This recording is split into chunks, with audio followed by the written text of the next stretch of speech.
Assalamualaikum warahmatullahi wabarakatuh. Perkenalkan, nama saya Roro Ayusri Arimbi. Di sini saya akan menjelaskan materi tentang perilaku politik.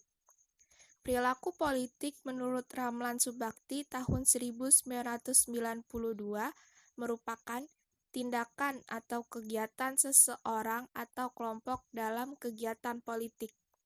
Perilaku politik juga bisa diartikan sebagai salah satu dari semua aspek dalam ilmu politik, yang berusaha untuk mendefinisikan, mengukur, dan menjelaskan pengaruh tentang pandangan politik seseorang.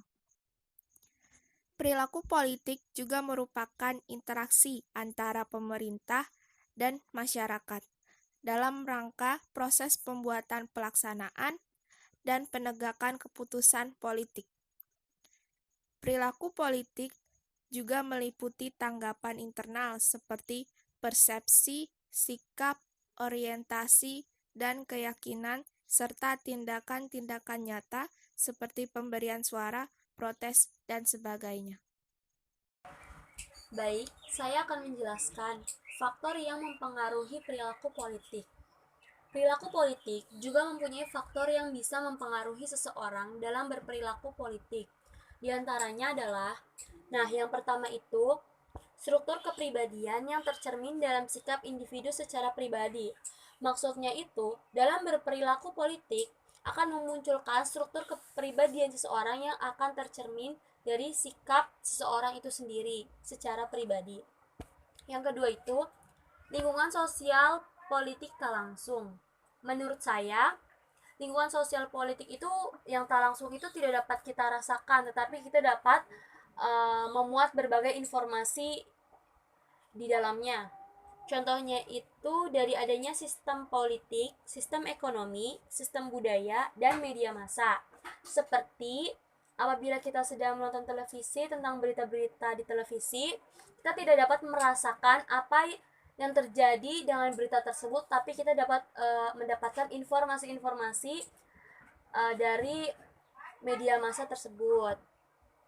Yang ketiga itu adanya lingkungan sosial politik langsung yang dapat memengaruhi dan membentuk kepribadian seseorang. Jadi kalau lingkungan sosial politik langsung itu dapat mempengaruhi dan membentuk kepribadian kita. Contohnya itu seperti lingkungan keluarga. Dari lingkungan keluarga itu kita diajarkan oleh kedua orang tua kita, diberikan nilai-nilai dalam keluarga. Nah, dalam situ kita akan membentuk kepribadian kita dengan sendirinya dari apa yang diajarkan oleh kedua orang tua kita. Selanjutnya itu dari lingkungan agama. Dari lingkungan agama kita diajarkan nilai-nilai agama seperti tidak boleh berkata kasar, tidak boleh berbuat kejahatan, dan hal-hal yang sebagainya. Kalau kita melakukan hal tersebut dengan baik, maka kita akan merubah diri kita menjadi yang lebih baik, dan itu lama-lama akan menjadi kepribadian. Lalu adanya lingkungan sekolah. Di sekolah kita diajarkan oleh guru-guru kita untuk menjadi siswa yang disiplin, yang taat pada tata tertib, yang hormat dan sopan santun. Nah, apabila kita melakukan kebiasaan itu, maka lama-kelamaan akan membentuk kepribadian kita menjadi manusia yang disiplin. Lalu adanya kelompok pergaulan. Dari kelompok pergaulan ini sangat mempengaruhi kepribadian kita. Kenapa? Karena dari kelompok pergaulan itu kita bisa mendapatkan perilaku apa saja dari kelompok tersebut. Misalkan dari kelompok pergaulan itu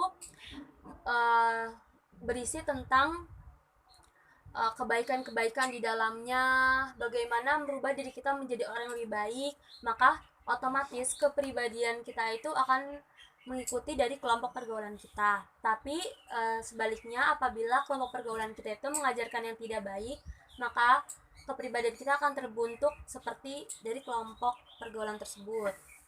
Yang keempat itu adanya lingkungan sosial politik langsung berupa situasi. Nah, maksudnya ini tuh suatu keadaan di mana lingkungan sosial politik mampu mempengaruhi seseorang secara langsung ketika hendak melakukan suatu kegiatan.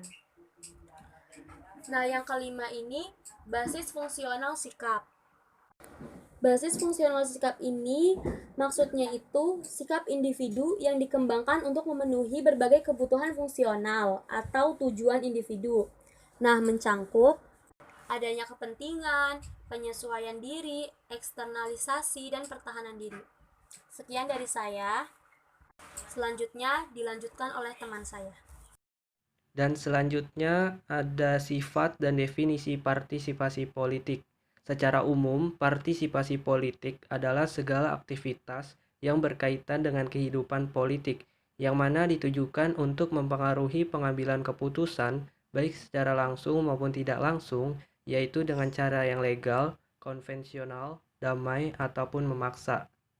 Lalu ada sedikit tambahan mengenai kegiatan dari partisipasi politik.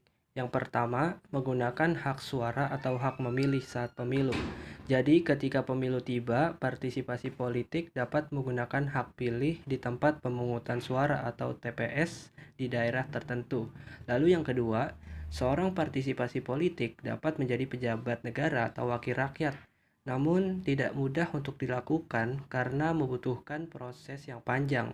Lalu yang ketiga, mencalonkan diri dalam pemilu. Bukan hanya sekedar mencalonkan, partisipan politik harus memenuhi syarat-syarat yang ditentukan oleh KPU atau syarat dari undang-undang terkait. Lalu yang keempat, seorang partisipan politik dapat menjadi anggota aktif dalam partai politik. Salah satunya seperti menjadi tim sukses pasangan calon tertentu dari partainya agar mereka mendapatkan kursi di kabinet atau parlemen. Lalu yang kelima atau yang terakhir, mengajukan tuntutan-tuntutan kepada penguasa pemerintah pusat maupun pemerintah daerah. Nah, jadi selain dari keempat tersebut, apabila pemerintah telah mengeluarkan suatu keputusan atau kebijakan yang mana tidak sesuai yang diharapkan masyarakat, maka partisipasi politik dapat mengajukan tuntutan-tuntutan kepada pemerintah pusat ataupun pemerintah daerah. Selain itu, pemerintah yang bersangkutan harus mampu menampung aspirasi mereka dengan baik. Selain itu, ada sifat dari partisipasi politik. Nah, sifat seseorang dalam berpartisipasi politik itu sangat beragam. Ada dari mereka yang sangat antusias atau fanatik terhadap politik, namun ada juga dari mereka yang merasa acuh tak acuh atau tidak peduli dengan urusan atau hal-hal yang berbau politik, karena menurut mereka itu adalah suatu urusan negara. Jadi mereka menganggap hanya bagaimana mereka mampu melanjutkan hidup mereka dengan segala keterbatasan yang ada. Kelompok kepentingan disebut juga sebagai interest group. Nah, definisi dari kelompok kepentingan ini sendiri merupakan kelompok terorganisasi yang memiliki tujuan bersama yang secara aktif berusaha mempengaruhi pemerintahan, menurut Jandaberry and Goldman tahun 1997. Dengan kata lain, tujuan mereka hanyalah berusaha untuk mempengaruhi proses pengambilan kebijakan pemerintah agar sesuai dengan keinginan kelompok yang diwakilinya.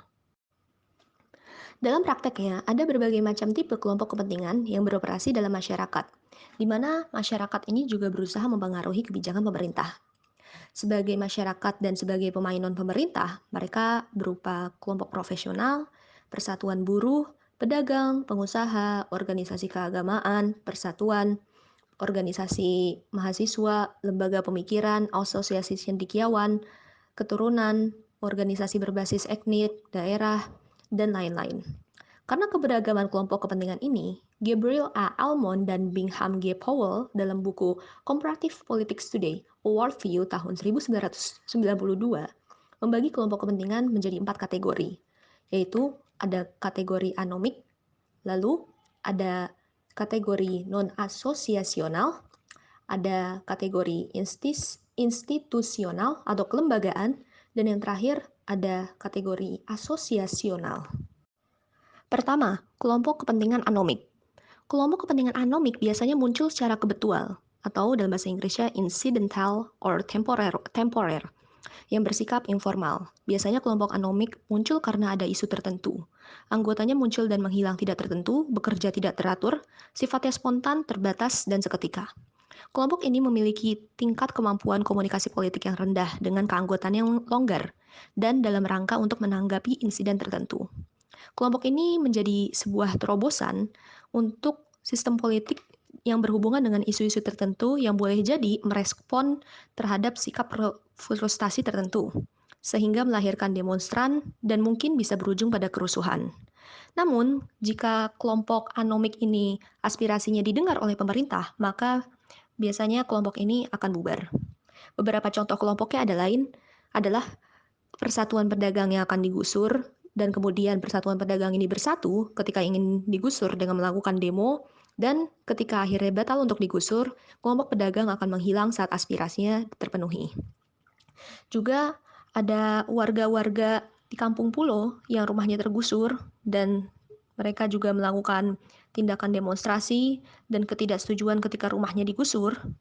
Ada warga penghuni Kalijodo yang waktu itu akan digusur karena akan dilakukan proses revitalisasi untuk pembangunan di tanah warga penghuni Kalijodo. Dan ada juga Persatuan Pedagang Rotan di Rawasari yang waktu itu juga ingin dipindah lokasikan dan sejenisnya. Berbagai kelompok ini ketika aspirasinya telah didengar atau dipenuhi, maka bisa jadi akan segera bubar atau mungkin tidak begitu aktif dan bersifat longgar atau seketika saja atau temporer saja. Selanjutnya, ada kelompok institusional atau kelembagaan. Kelompok institusional biasanya memiliki organisasi yang telah mapan, kegiatan yang teratur, jaringan organisasi yang luas, tujuan organisasi yang lebih visioner dan lebih luas. Kepemimpinannya juga lebih terseleksi dan lebih tinggi. Kelompok ini biasanya melembaga secara formal, dengan kegiatan rutin, jaringan organisasi yang kuat, dan keanggotaan yang bersifat resmi dan aktif. Kelompok institusional memiliki fungsi sosial dan politik yang luas, mencakup hampir sebagian besar segi kehidupan seperti dalam bidang ekonomi, dalam bidang sosial, dalam bidang pendidikan, dalam bidang budaya, dalam bidang seni, dalam bidang hukum, dalam bidang keluarga, dalam bidang lingkungan, dan bidang-bidang lainnya yang ada dalam segi kehidupan masyarakat. Di samping tujuan khusus yang mereka miliki sebagai kelembagaan itu sendiri. Contoh kelompok kepentingan institusional adalah KOPRI, PGRI, TNI, Polri, Organisasi Nahdlatul Ulama atau NU, Organisasi Muhammadiyah, Persatuan Islam atau Persis, Ikatan Cendekiawan Muslim se-Indonesia, dan lain-lain sebagainya. Kelompok kepentingan asosiasional. Kelompok kepentingan asosiasional dibentuk mewakili kepentingan kelompok yang khusus atau spesifik. Dengan memiliki lembaga yang mapan, menggunakan tenaga profesional, memiliki prosedur yang teratur untuk merumuskan kepentingan dan tuntutan kepemimpinan yang terseleksi dengan tujuan yang bersifat khusus. Biasanya bersifat organisasi formal dan organisasinya terorganisir secara baik. Dengan keanggotaan yang resmi atau bersifat formal, kelompok asosiasional beranggotakan orang-orang yang berasal dari satu profesi yang sama dengan tujuan spesifik tertentu untuk mewakili kepentingan anggotanya atas bidang-bidang tertentu yang menjadi fokusnya. Contoh dari kelompok asosiasional seperti Ikatan Dokter Indonesia atau IDI, Persatuan Insinyur Indonesia atau PII, Kamar Dagang dan Industri atau KDI, Persatuan Guru Republik Indonesia atau PGRI, Ikatan Advokat Indonesia atau IAI, Persatuan Wartawan Indonesia atau PWI, dan lain-lainnya yang menjelaskan secara spesifik lembaga dan beranggotakan orang-orang yang profesional. Kelompok kepentingan non-asosiasional.